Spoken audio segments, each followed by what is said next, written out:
Yan, so far guys, meron tayong 139 na Magic Core, 830 na Crystal of Aurora, 4 na Potion, at 198 na Diamonds.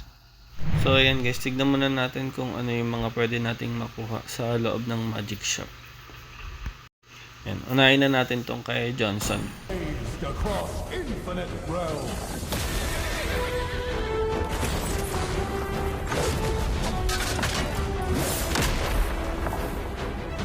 Ito guys, para sa akin sobrang bangis nito. Ito yung pinaka worth it kunin para sa kapalit ng 200 na Magic Core. Yan, next natin si Freya.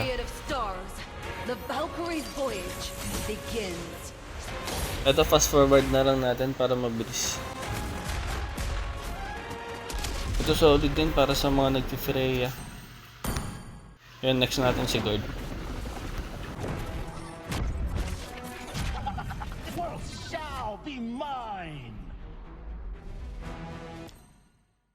And then si Lunox.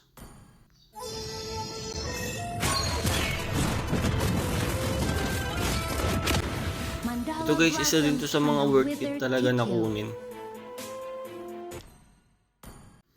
And syempre ito guys, para ka na rin nag-fudge dito.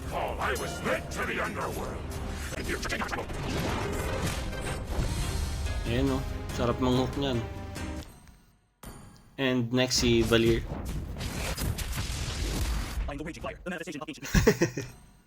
Gulit eh. Ito naman guys si Mia. Ito parang sakto lang. Pwede na rin.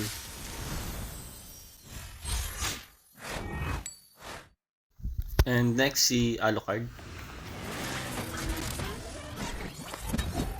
Charge! And ito yung kay Gusion. Ito solid din talaga to guys. Sarap mag-Gusion nito kapag ganito gamit mo. Pero iba pa rin yung kay And lastly yung kay Saber.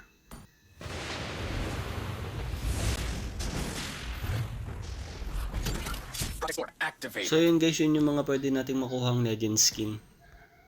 And yung 830 na Crystal of Aurora and yung mga diamonds and potion ko, hindi pa abot para makakuha ng 200 na Magic Core. Even na 61 na lang yung kailangan ko guys. So basically guys, kung gusto nyo magkaroon ng legend skin, kailangan nyo mag-ipon ng maraming Crystal of Aurora, potion, or kaya kung marami naman kayo pang gastos guys, pwede nyo rin siya bilihin sa diamond. Ayun lang guys, salamat.